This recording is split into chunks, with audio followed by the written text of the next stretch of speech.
Magandang gabi, mga kabebe, saan man kayo naroroon.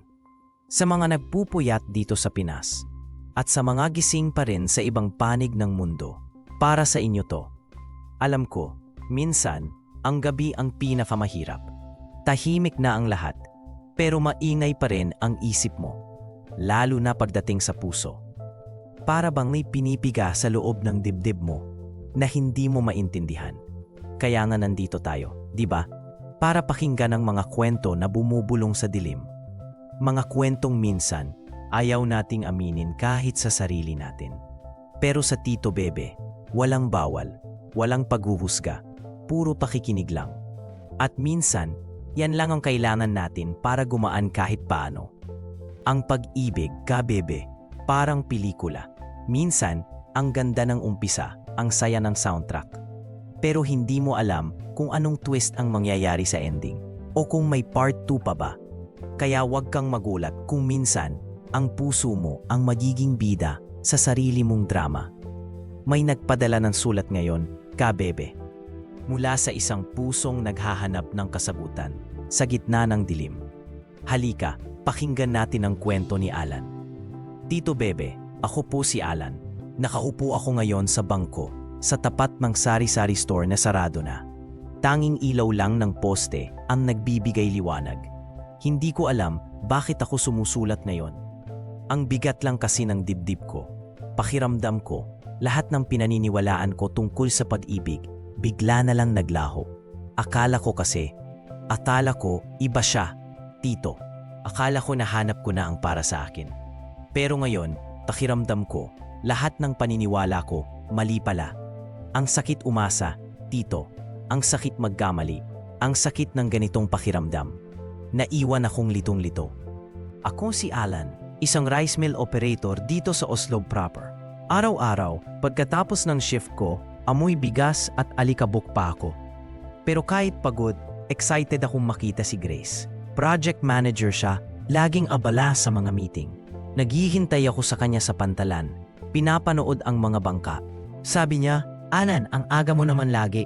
Sabi ko, gusto lang kitang makita agad. Ngiti lang siya. Minsan may kasamang iling. Naglalakad kami sa tabing dagat habang papalubog ang araw.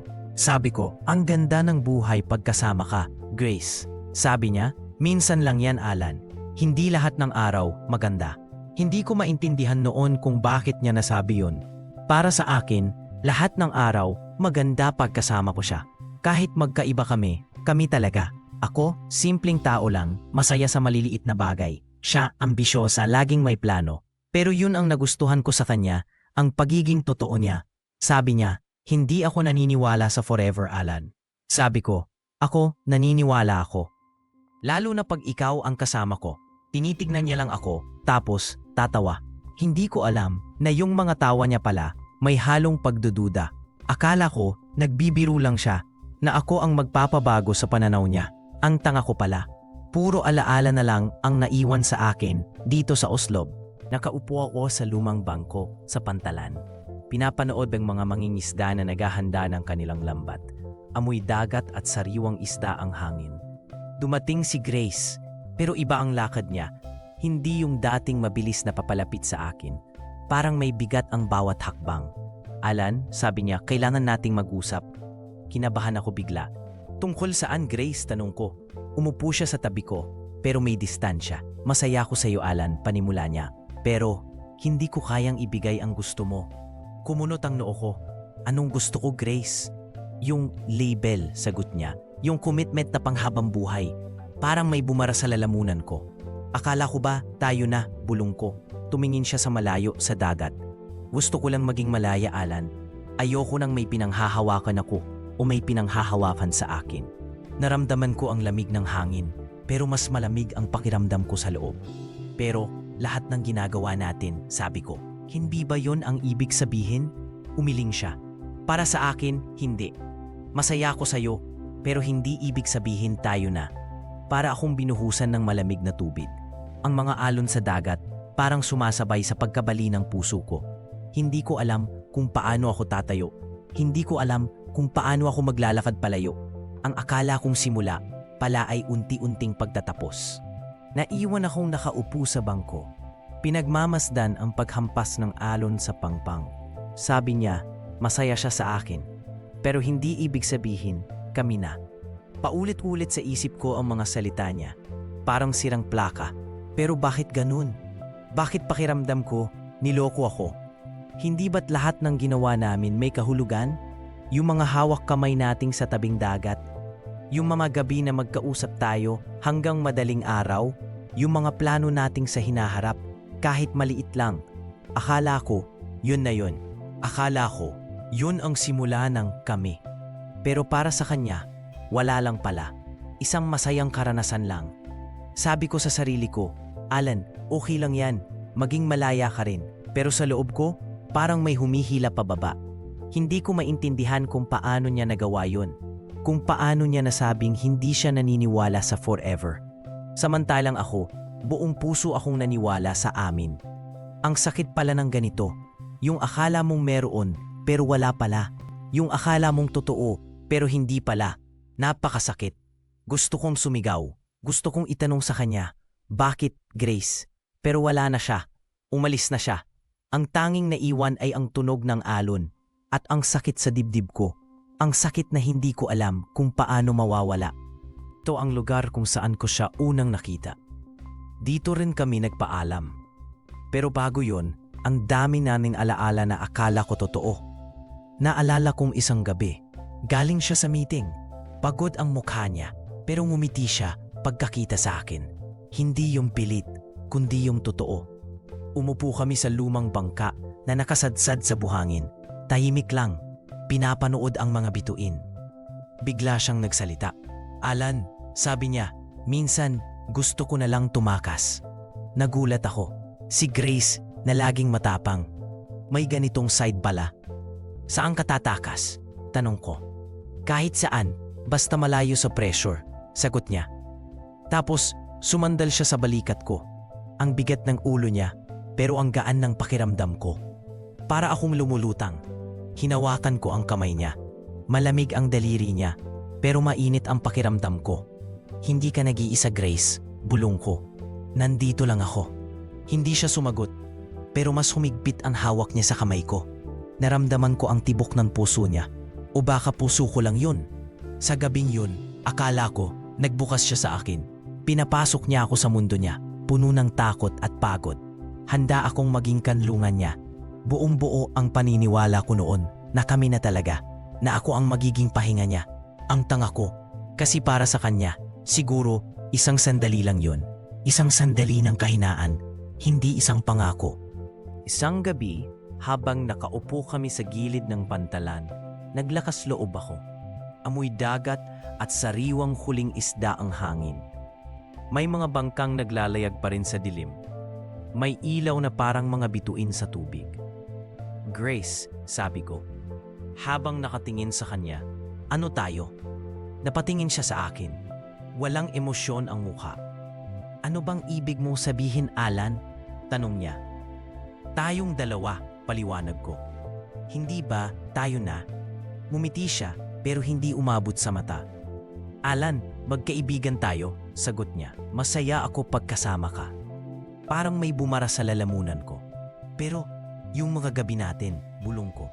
Yung mga yakap, yung mga kwento. Masarap lang kasama ka, Alan, sabi niya. Pero hindi ibig sabihin nun, may label na tayo. Naramdaman ko ang lamig ng simoy ng hangin. Pero mas malamig ang naramdaman ko sa loob. Akala ko, iba tayo, sabi ko. Akala ko may patutunguhan to. Tumingin siya sa malayo, sa mga ilaw ng bayan. Alan, hindi ako naghahanap ng seryosong relasyon. Malumanay niyang sabi. Alam mo yan. Pero bakit mo ako pinapakitaan ng ganito? Tanong ko, halos pabulong. Bakit mo ako hinayaan na umasa? Hindi siya sumagot. Narinig ko lang ang hampas ng alon sa mga poste ng pantalan. Ang dating init ng gabi, napalitan ng bigat. Ang mga salita niya, parang mga bato na bumagsak sa puso ko. Doon ko naramdaman ang tunay na distansya sa pagitan namin. Hindi lang sa pisikal, kundi sa kung paano kami nagmamahalan o kung paano lang ako nagmamahal. Sabi niya, Alan, hindi ko kayang ibigay ang gusto mo. Sabi ko, Pero Grace, mahal kita. Nasa pantalan kami ulit. Amoy alat at tuyong isda ang hangin. Sabi niya, hindi sapat yon para sa akin. Sabi ko, bakit? Ano pa ba ang kulang? Tumingin siya sa akin. Malungkot ang mga mata niya. Sabi niya, hindi ako para sa seryosong relasyon. Alam mo yan. Sabi ko, pero akala ko magbabago ka. Sabi niya, hindi ako magbabago, Alan. Hindi ako naniniwala sa forever. Parang may humampas sa dibdib ko. Mas masakit pa sa alon. Sabi ko, so wala na talaga? Sabi niya, mas mabuti siguro kung magkaibigan na lang tayo. Ang salitang kaibigan ay parang tinik na bumara sa lalamunan ko. Sabi ko, paano tayo magiging kaibigan? Hindi siya sumagot. Tumalikod lang siya at naglakad palayo. Naramdaman ko ang bawat hakbang niya palayo sa akin. Ang dating init ng yakap niya napalitan ng lamig ng gabi. Naiwan akong mag-isa sa pantalan kasama ang mga alaala. Ang bigat ng paglisan niya tuluyang bumagsak sa akin. Ang pag-asa ko lumubog na kasama ng araw sa dagat ng Oslo. Ako si Alan. Kinabukasan, bumalik ako sa pantalan. May pag-asa pa rin akong makita siya. At tama nga ako. Nakita ko si Grace, nakatayo malapit sa mga bangka. May kausap sa telepono. Mukha siyang abala tulad ng dati. Lumapit ako, dahan-dahan. Pagkababa niya ng tawag, tinawag ko siya. Grace, lumingon siya, nagulat. Alan, bakit ka nandito? Hindi ko kayang tanggapin, Grace. Ang alin, nawala na tayo, na magkaibigan na lang tayo. Alan, pinag-usapan na natin to, pero hindi ko maintindihan. Hindi ko maintindihan kung bakit hindi sapat ang pagmamahal ko. Hindi ikaw ang problema, Alan. Kung hindi ako, ano? Ano ba talaga ang gusto mo? Tumingin siya sa malayo, sa dagat. Gusto ko ng kalayaan, gusto ko ng buhay na walang pangako. Pero paano ako? Paano ang mga pangarap natin? Wala tayong pangarap, Alan, ikaw lang ang nangangarap. Parang sinaksak ako sa sinabi niya. Hindi ba tayo masaya noon? Masaya ako, pero hindi ibig sabihin nun. Gusto ko nang magpakasal o magkaroon ng forever. So wala na talaga akong pag-asa. Hinahap niya ako, malungkot ang mga mata. Wala, Alan, hindi ako ang para sa'yo. Naramdaman ko ang lamig ng hangin. Ang mga salita niya, parang alon na humampas sa akin. Wala na talaga. Ang sakit. Pero sa wakas, narinig ko na rin ang katotohanan. Ako si Alan. Ilang linggo na ang lumipas simula nang huli kaming mag-usap ni Grace dito sa pantalan. Hindi na ako naghihintay, hindi na ako umaasa. Pero bumabalik pa rin ako dito. Parang may parte ng puso ko na naiwan sa bawat alon na humahampas sa dalampasasan. Dito ko siya unang nakita. Dito ko siya unang hinintay. Dito rin natapos ang lahat. Ang sakit pa rin. Hindi ko kayang sabihin na okay na ako. Pero mas naiintindihan ko na mayon. Hindi lahat ng kwento may happy ending. Hindi lahat ng pagmamahal sapat para manatili ang isang tao. Ang dami kong natutunan sa kanya. Ang dami kong natutunan tungkol sa sarili ko. Na hindi ko kailangan ng ibang tao para maging buo. Na ang pagmamahal hindi pwedeng ipilit. Ang mga bangka dumarating at umaalis. Parang mga tao lang din. May mga dumarating, may mga umaalis. Ang mahalaga, kung paano mo tatanggapin ang pag-alis nila. Kung paano ka magpapatuloy. Hindi na ako ang Alan na bulag sa pag-ibig. Masakit pa rin, oo. Pero may pag-asa na akong makita ang sarili ko nang wala siya. May pag-asa na akong makita ang ganda ng Oslo nang hindi siya ang sentro. Siguro ito na ang simula ng bago kong kwento. Isang kwento na ako naman ang bida.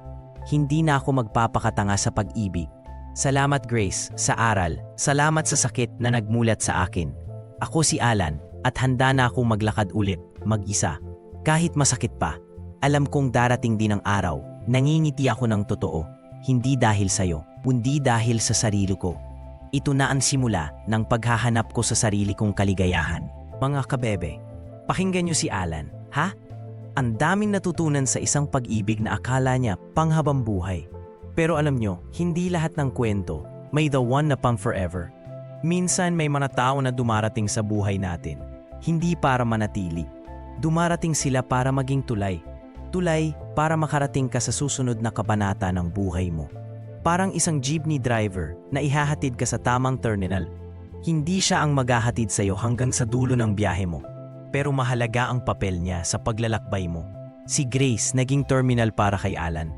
Doon niya natutunan ang halaga ng sarili niya, na hindi mo kailangan ng ibang tao para maging buo.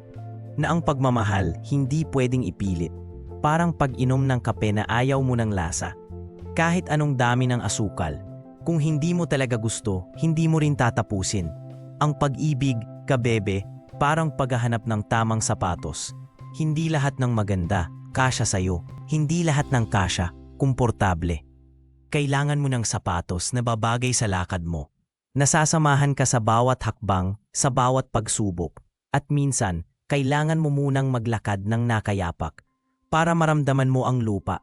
Para malaman mo kung ano talaga ang kailangan ng mga paa mo. Si Alan, naglalakad na ngayon ng nakayapak. Masakit pa? Oo, pero mas matibay na, mas handa na. Huwag kayong matakot maglakad ng mag-isa, kabebe.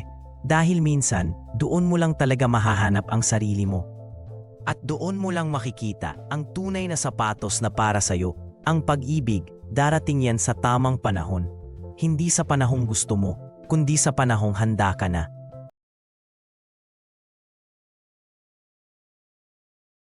Ayan, mga kabebe, tapos na naman ang ating tsikahan at sa bawat kwentong inyong ibinabahagi, lalo akong humahanga sa inyong tapang at katapatan. Thank you for opening your hearts to me, as always. Ngayon, gusto kong iwanan sa inyo ang wisdom ni Maya Angelou, isang dakilang makata. I've learned that people will forget what you said, people will forget what you did, but people will never forget how you made them feel. Mga kabebe, sa lahat ng pagmamahal na ibinibigay ninyo sa iba, huwag niyong kalimutang ramdamin ang halaga ninyo. Huwag kayong magmadali sa pag-ibig o sa paghahanap ng kasagutan. Ang tamang pag-ibig ay hindi minamadali. Dumarating iyan sa tamang panahon kapag handa na ang puso mo. Ang importante ay kung paano mo pinahalagahan ang sarili mo dahil iyon ang mararamdaman at matatandaan ng mga taong tunay na nagmamahal sa iyo. Huwag kang mapapagod maghintay at maging mabuti sa sarili mo. Kung nakatulong ang ating usapan ngayong gabi, itag niyo ang inyong mga kaibigan na kailangan ding makarinig ng ganitong mensahe. Spreading love is our mission, mga kabebe. Please turn on those notifications and subscribe para hindi kayo maubusan ng upuan sa ating next kwentuhan. At syempre, sa comment section, sabihin niyo sa akin kung ano ang ginagawa ninyo para iparamdam sa sarili ninyo na kayo ay mahalaga. Maraming salamat muli sa inyong time and trust. Remember that you are worthy of the greatest love the universe can offer. Until our next heart-to-heart talk, Tito Bebe is sending love and light. Good night, everyone.